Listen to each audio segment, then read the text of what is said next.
గోవింద గోవింద గోవింద గోవింద.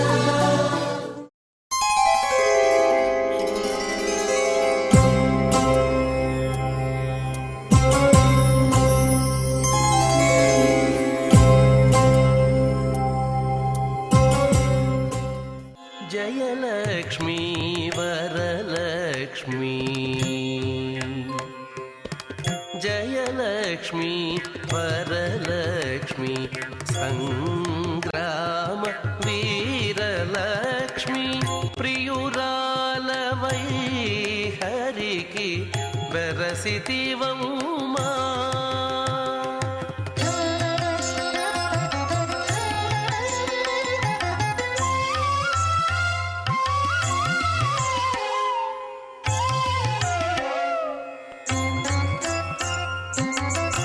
పాలజల నిధిలోని పసనైన మీగడ మేలిమి తామెరలోని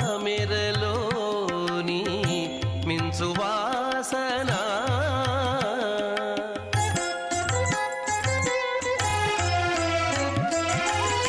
నీలవర్ణునురముపై నిండిన నిధానమవై ఏలేవు లోకములు మమ్మేలవమ్మా.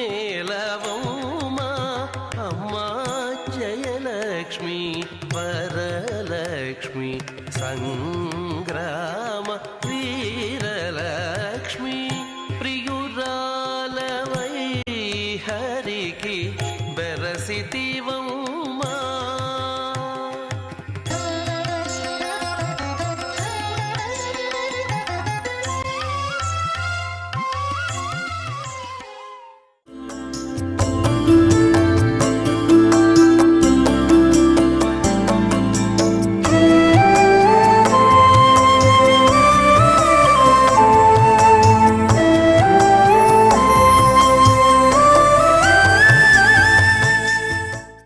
సుమహాంత్యపి శాస్త్రాణి ధారయంతో బహుశ్రుతాః ఛేత్తారః సంశయానాంచ క్లిశ్యంతే లోభమోహితాః. అత్యంత పవిత్రమైనటువంటి ఈ పుష్యమాసంలో శుభోదయ వేళలో దేవదేవుడైనటువంటి శ్రీమన్నారాయణుణ్ణి, కలియుగ ప్రత్యక్ష దైవమైనటువంటి శ్రీ వెంకటేశ్వర స్వామి వారిని పరిపరి విధాలుగా శరణాగతి చేస్తూ ఉత్తమమైన ఈ పుష్యమాస శుభోదయ సమయాన్ని మనం చరితార్థం చేసుకుంటూ ఉన్నాం.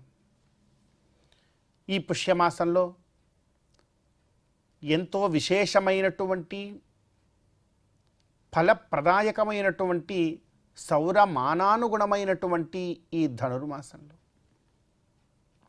మనందరికీ అత్యంత గొప్పదైనటువంటి ప్రధాన కర్తవ్యం లోభమోహ వర్జితులమై భగవత్ కైంకర్యాన్ని మనం ఆచరించడం. ఎందుకంటే లోభమోహములకు గనక మనం గురయ్యాము అనంటే భగవత్ కైంకర్యంలోకి మనం ముందుకు వెళ్ళలేము. అది ఎంత గొప్ప పండితులకైనా సరే, వారు ఎంత గొప్ప వీరులైనా సరే, వారు ఎటువంటి గొప్ప గొప్ప విజయములను ఈ లోకంలో సాధించి ఉన్నా సరే, లేదా గొప్ప గొప్ప యజ్ఞాది ఆచరణములు చేసి ఉన్నా సరే, వారిలో రవ్వంత లోభం పుట్టిందా వారు ఆయా కైంకర్యముల యొక్క ఫలాన్ని పొందలేకపోతారు. మనం ఎంతో గొప్పగా తిరుమల క్షేత్రానికో వివిధ క్షేత్రాలకో వెళ్ళి భగవద్ దర్శనం ఆచరించేటప్పుడు లోభమోహవర్జితులమై ఆ భగవంతుడి యొక్క దర్శన కైంకర్యంలో మనం పాల్గొనాలి, ఒక యజ్ఞాచరణ చేయాలి. అందుకే అంటున్నారని పెద్దలు, సుమహాంత్యపి శాస్త్రాణి, గొప్ప గొప్ప మహత్వము కలిగినటువంటి శాస్త్రములు అన్నింటినీ కూడా వారు అధ్యయనము చేసే అవకాశం పట్టి ఉన్న సుమహాంత్యపి శాస్త్రాణి ధారయంతో బహుశ్రుతా, గొప్ప గొప్పవైనటువంటి రహస్యములను, శాస్త్ర రహస్యములను వారి వారి యొక్క పెద్ద పెద్ద గురువుల ద్వారా వారు ఉపదేశము పొంది ఉన్నా, వారు గొప్ప గొప్ప యజ్ఞాచరణములు చేసి ఉన్నా, వారు గొప్ప గొప్ప దాన ధర్మాలు చేసి ఉన్నా, వారు ఎంతో గొప్ప వీరులైనా శూరులైనా ఎలాంటి వారైనా సరే వారి దగ్గర ఒకటి ఉంటే మిగతా అన్నీ కూడా వృధా అయిపోతాయి. వారి మహత్వం అంతా కూడా వృధా అయిపోతుంది. ఏమిటా ఒక్కటి అంటే చెప్తున్నారు పెద్దలు. సుమహాంత్యపి శాస్త్రాణి ధారయంతో బహుశ్రుతా ఛేత్తార సంశయానాంచ. అలాంటి వారు మనలాంటి సామాన్యులకేదైనా ఒక చిన్న సందేహం వస్తే ఆ సందేహము వారి దగ్గరికి వెడితే తీరిపోతుంది అని మనం వెళ్ళి సందేహాన్ని వెళ్ళబుచ్చితే క్షణకాలంలో దాన్ని నివారించేటువంటి గొప్ప గొప్ప వారైనా సరే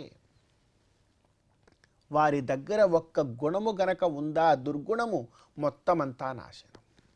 ఏమిటండి ఇంత భయంకరంగా చెప్తున్నారు, ఏమిటా ఒక్కటి అంటే చెప్తున్నారు పెద్దలు. చేత్తార సంశయానాంచ క్లిశ్యంతే లోభమోహితా. లోభమోహితులు గనక వారయ్యారా, వారు ఎంత గొప్ప పాండిత్యము వారుకున్నా కూడా, గొప్ప గొప్ప యజ్ఞాచరణ వారు చేసి ఉన్నా కూడా, మనందరి యొక్క సంశయాలను తీర్చగలిగేటువంటి గొప్ప స్థాయిలో వారున్నా కూడా వారికి గనక రవ్వంత లోభమోహితం గనక ఉన్నది అనంటే, వారు లోభమోహితులయ్యారు అనంటే మొత్తం అంతా కూడా నాశనమే. కమ్మని తీయనైనటువంటి పాలు పెద్ద పాత్ర నిండా ఉండి ఏమి లాభం? దాంట్లో ఒక రవ్వంత అరచిటుకంత విష పదార్థాన్ని కనుక కలిపేశాము అనంటే ఆ క్షీరమంతా కూడా విషమైపోయినట్టు, ఆ క్షీరమంతా కూడా సేవించడానికి యోగ్యము కానట్టు. వారు ఎంత గొప్ప పాండిత్యము వీర శూరత్వం ఉన్నా కూడా వారిలో రవ్వంత లోభగుణం ఉంది అనంటే మొత్తం అంతా కూడా నాశనం. అదంతా కూడా విషతుల్యం. వారి పాండిత్యం అంతా కూడా విషతుల్యమే. చూశారా ఎంత భయంకరంగా చెప్తున్నారో మన పెద్దలు. అందుకే ఈ కామ క్రోధ లోభ మోహ మద మాత్సర్యములకు మనం వీలైనంత దూరంగా ఉండాలి. అలా ఉండాలి అనంటే మనం భగవత్ కైంకర్య మార్గంలో ఉండాలి.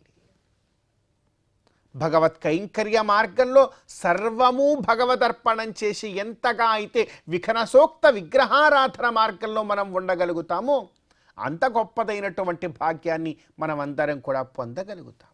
మరి అటువంటి అదృష్టాన్ని ఇమ్మని ఆ గోవిందుణ్ణి కోరుకుంటూ ఈనాటి తిథివార నక్షత్రాలలో ఉండేటువంటి తత్వాన్ని కాస్త మన జీవితానికి అన్వయించుకునే ప్రయత్నం చేద్దాం. ఈ రోజున జనవరి 13వ తేదీ పుష్యమాస కృష్ణపక్ష దశమి తిథి. ఈ రోజున ఈ దశమి తిథికి అధిదేవుడు అంతకః అంటే యమధర్మరాజు. ఆయనని కాస్త మనం గుర్తుపెట్టుకున్నాము అంటే చాలు, కాస్త ధర్మ మార్గంలో జాగరూకతతో భయభక్తులతో ఉంటాం. కామక్రోధ లోభమోహాలను దూరం చేసుకోగలుగుతాం. కనుక యమధర్మరాజును గుర్తుంచుకోవడం, వారి స్మరణ చేయడం ఈ రోజున మనకు కర్తవ్యం. అప్పుడే ధర్మ మార్గంలో మనం బాగా ఉండగలుగుతాం. అదేవిధంగా ఈ రోజున నక్షత్రం విశాఖ నక్షత్రం. ఈ విశాఖ నక్షత్రానికి ఇంద్రుడు మరియు అగ్నిదేవుడు వీరిద్దరూ కూడా అధిదేవతలు. వారిరువురి యొక్క ఆరాధన స్మరణము మనకు ఐశ్వర్యప్రదము, మేధోవృద్ధిని కూడా అందజేసేటువంటి ఫలాన్ని ఇస్తుంది. అదేవిధంగా ఈ రోజున వారం మంగళవారం. ఈ రోజున భక్తాగ్రగణ్యుడైనటువంటి ఆ హనుమంతుల వారి యొక్క ఆరాధన చక్కనైనటువంటి భక్తి ప్రపత్తులను మనందరికీ కూడా కలగజేస్తుంది.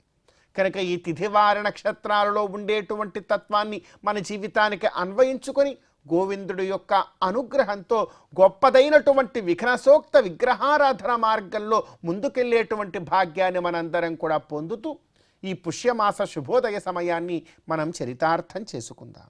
చందురుతోడ పూటిన సంపదల మెరుగవో కందువ బ్రహ్మల కాచే కల్పవల్లివో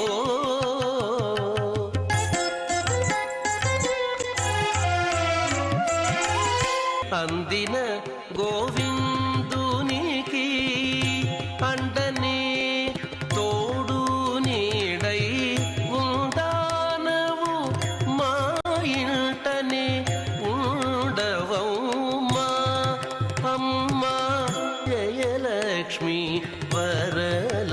లక్ష్మి సంగ్రామ వీరలక్ష్మి ప్రియురాలవై హరికి బెరసితివౌమా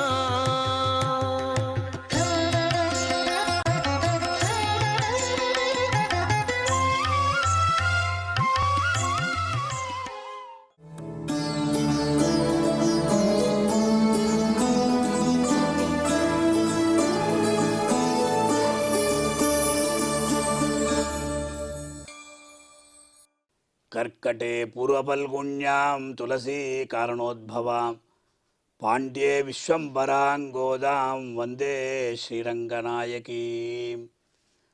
పరమ పవిత్రమైనటువంటి ధనుర్మాసంలో మనమందరం కూడా తిరుప్పావి ప్రబంధాన్ని అనుసంధానం చేసుకుంటున్నాం.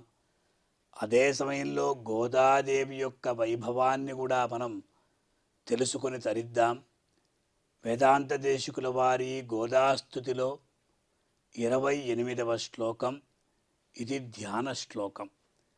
శతమక మణినీలాచారు కల్హారహస్త స్తనభరణమితాంగీ సాంద్రవాత్సల్య సింధు అలక వినిహితాభిః స్రగ్భిరాకృష్టనాథ విలసత్ హృది గోదా విష్ణుచిత్తాత్మజానః.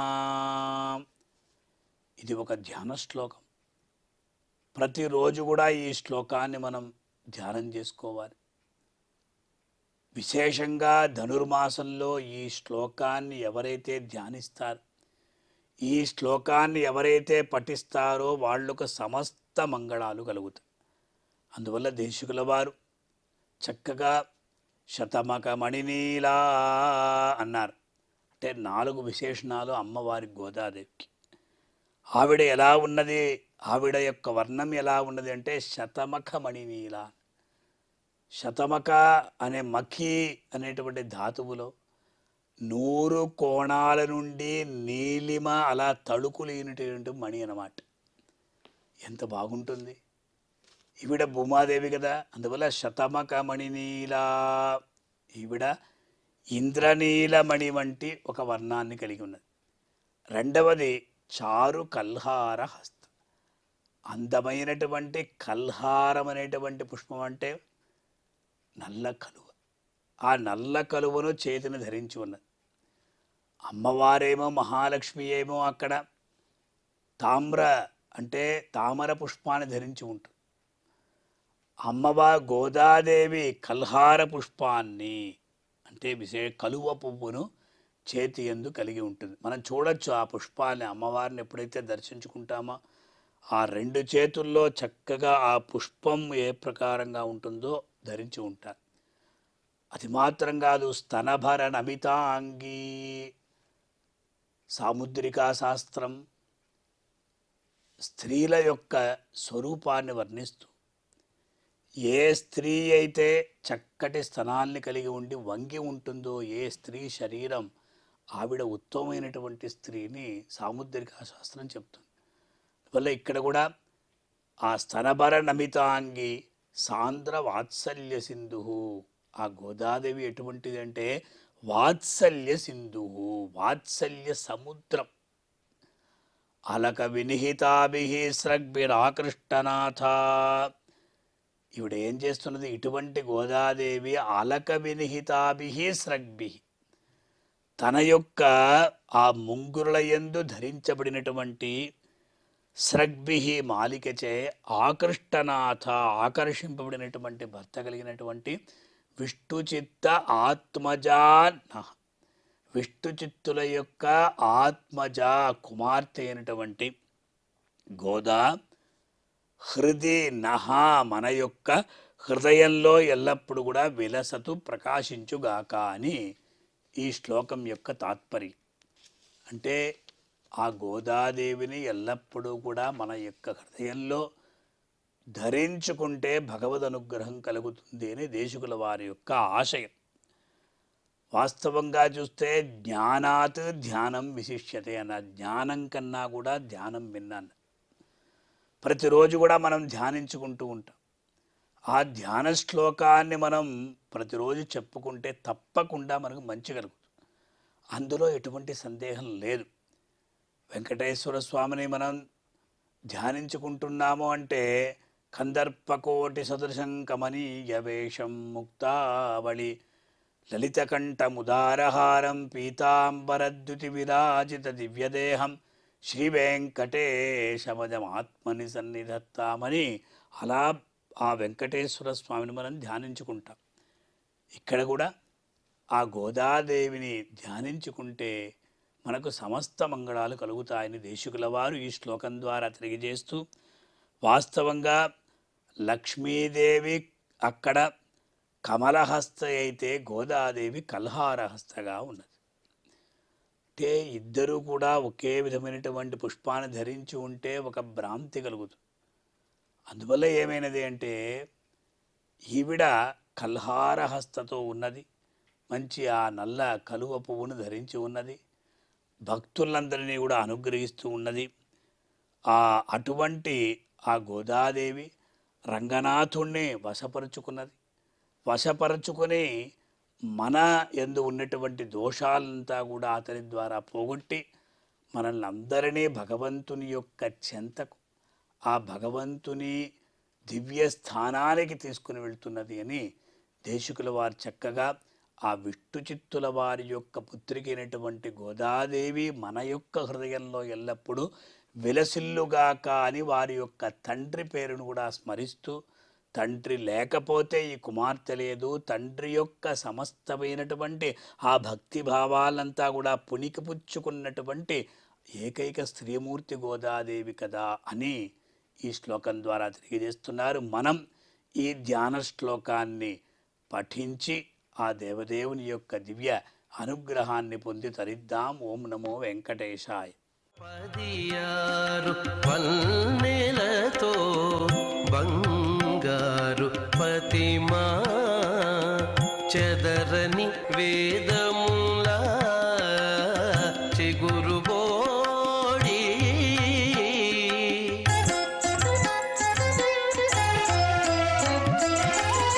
ఎదుట శ్రీ వెంకటేశు నిల్లాలవై నీవు నిధుల నిలిచే తల్లి నీవారమౌమా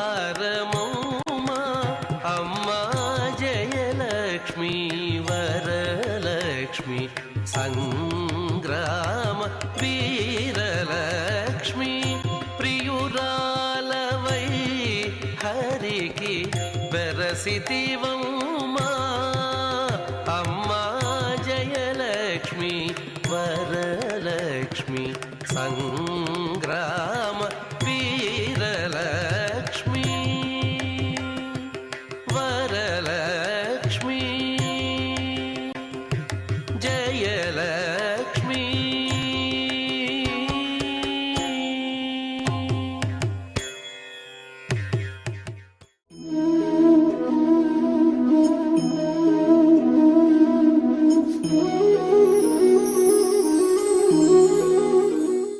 భాస్వచ్చంద్రమసౌ యదీయ నయనే భార్యా యదీయా రమా యస్మాత్ విశ్వసుడప్యహూద్ యమికులం యధ్యానయుక్తం సదా నాథోయో సృజతాం నయేంద్రదుహితిర్నాథోపి యద్భక్తిమాన్ తాతోయో మదనస్యయో దురితః తం వెంకటేశం భజే. శ్రీ వెంకటేశ్వర స్వామివారి యొక్క సహస్రనామావళిలో ధ్యాన శ్లోకం ఇది. ఏ సహస్రనామావళికైనా ప్రప్రథమంగా ఆ వరుసలో ఒక ధ్యాన శ్లోకం వస్తుంది, 2-3 ధ్యాన శ్లోకాలు కూడా రావచ్చు. శ్రీ వెంకటేశ్వర స్వామివారి యొక్క దివ్యమంగళమూర్తి ఎంత దేదీప్యమానమైనటువంటి వైభవంతో ప్రకాశిస్తూ ఉంటుందో, ఆ తత్వము మహత్వము ఎంత అనంత లీలా విభూతికి నిలయమైనటువంటి విన్యాసములో ఇందులో వర్ణించారు. భాస్వచ్చంద్రమసౌ యదీయ నయనే, ఆ దేవదేవుని యొక్క కన్నులే సూర్యచంద్రుడు. చూడ మాణిక్యాలు చుక్కల వలె ఉన్నవి ఈడులేని కన్నులవే ఇనచంద్రులు అంటాడు అన్నమాచార్యుల వారు. అలా ఆ సూర్యచంద్రునే నేత్రములుగా కలిగినటువంటి వాడు. సూర్యుడు అంటే పగలు, చంద్రుడు అంటే రాత్రి. రాత్రి పగలే కాలము అంటే కాలమే తన దృష్టిగా కలిగినటువంటి వాడు పరమాత్మ. సార్వకాలికమైనటువంటి సార్వజనీనమైనటువంటి ఆ దృక్పథంలో అన్నీ ఇమిడి ఉన్నాయి. అది విరాణ్మూర్తి. భార్య యదీయ రమ. సకల సంపదలకు, జ్ఞాన సంపదలకు, విద్వత్ సంపదలకు, లౌకిక సంపదలకు, అష్టైశ్వర్యములకు నిలయమైనటువంటి ఏ జగజ్జనని లక్ష్మి అమ్మవారు ఉన్నారో ఆ తల్లి ఆ దేవదేవుని యొక్క ధర్మపత్ని. యస్మాత్ విశ్వసృడప్యభూత్. ఈ సమస్త సృష్టి కూడా ఆ పరమాత్మ సంకల్పం చేత ప్రభవిస్తూ ఉంది, ఉద్భవిస్తూ ఉంది, పోషింపబడుతూ ఉంది. తుదకు ఆ పరమాత్మలోనే లయమైపోతూ ఉంది. యమికులం యధ్యానయుక్తం సదా. మహర్షులు, బ్రహ్మర్షులు, ఆచార్య పురుషులు దీక్షాదక్షులై తమ తమ అనుష్ఠాన జీవన విధానంలో ఏ దేవదేవుని దివ్య సాక్షాత్కారాన్ని గమ్యమానంగా చేసుకునే వాళ్ళు వారి తపస్సు కొనసాగిస్తున్నారో ఆ దేవదేవుడే ఈ పరమాత్మ, ఈ శ్రీ వెంకటేశుడు. ఇతడొకడే సర్వేశ్వరుడు, శిత కమలాక్షుడు శ్రీ వెంకటేశుడు అంటాడు అన్నమాచార్యుల వారు. అలాగా పరమశివుడు లాంటి త్రిమూర్తులలో దేవతలు కూడా, బ్రహ్మ కానీ పరమశివుడు కానీ ఎవరైనా అందరూ ఏ దేవదేవుని భజిస్తూ ఉన్నారో ముగ్గురు మూర్తులకు మూలము, తగిలిన మునులకు తత్వప్రదేశము, ముగ్గురు మూర్తులకు మూలము, ఒగి అలమేల్మంగకు వనరిన పతీతడు జిగిమించిన ఈ శ్రీ వెంకటేశుడు అంటాడు అన్నమాచార్యుల వారు. అలా ఆ మహర్షులకు గమ్యమానమైనటువంటి వాడు, ఏ బ్రహ్మర్షులకైనా గమ్యమానమైనటువంటి వాడు, విరాణ్మూర్తిమంతమైనటువంటి తేజస్సు కలిగిన వాడు, తన వైభవానికి అంతే లేదు. ఈ సమస్త జగత్తుకు సృష్టికర్త, పోషకుడు ఆ దేవదేవుడే. కాబట్టి ఇన్ని లక్షణములతో, ఇన్ని ఐశ్వర్యములతో, ఇన్ని తేజో విశేషమైనటువంటి అంశములతో ప్రకాశించే ఆ పరమాత్మ తం వెంకటేశం భజే. ఆ పరమాత్మను నేను భజిస్తూ ఉన్నాను. మనకు సంకీర్తనల్లో అన్నమాచార్యుల వారు భజన సంప్రదాయంలోనే సంకీర్తనలు చెప్పారు. ఆ భజన సంప్రదాయం అన్నది పరమాత్మకు దగ్గరగా చేర్చే సంప్రదాయం. మనల్ని నిరంతరము ఆ పరమాత్మ యొక్క నామధేయాలు స్మరిస్తూ ఉండడం కర్తవ్యంగా భావించి శ్రీ వెంకటేశ్వర స్వామి వారి యొక్క అనంత లీలా విభూతిని, ఆ దేవదేవుని యొక్క ఆ మూర్తి విశేషాన్ని మనస్సులో ప్రతిష్ఠించుకొని ధ్యానయోగం అవలంబించి భక్తియోగంతో కూడినటువంటి ఆలోచన వైభవంతో ఆ పరమాత్మను ఉపాసిస్తూ ఉంటే తప్పకుండా ఆ పరమాత్మ దురిత మన కల్మషములన్నీ పోగొడుతూ ఉన్నాడు, మన కర్మబంధాలన్నీ కూడా లేకుండా చేస్తున్నాడు, నిశ్చలమైనటువంటి నిర్మలమైనటువంటి యోగశక్తిని మనకు ప్రసాదిస్తూ ఉన్నాడు. కాబట్టి అటువంటి యోగశక్తి కోసం, శాశ్వతమైనటువంటి భోగభాగ్యాలతో కూడినటువంటి విజ్ఞాన సంపదల కోసం, మన దైనందిన జీవితంలో మన సమస్యలన్నీ కూడా పరిష్కారం చేసుకోదగినటువంటి రీతిలో మనకు ఎదురయ్యే క్లేశములన్నీ కూడా మనం పోగొట్టుకునే రీతిలో మనకు సంపదలు అనుగ్రహించేది ఆ పరమాత్మ తప్పకుండా మన వెంటే ఉంటాడు, మనలోనే ఉంటాడు, మనతోనే ఉంటాడు. కాబట్టి ఈ వెంకటేశ్వర స్వామి సహస్రనామావళిలో కేవలం ఒక ధ్యాన శ్లోకాన్ని అనుసంధానం చేసుకున్న ఆ 1000 నామాలు స్మరించినటువంటి ఆ ఫలితం కలుగుతుందని సంప్రదాయజ్ఞులు చెప్పారు. మనం తప్పకుండా అటువంటి అంశాలని మన జీవితంలో ఆచరించాలి.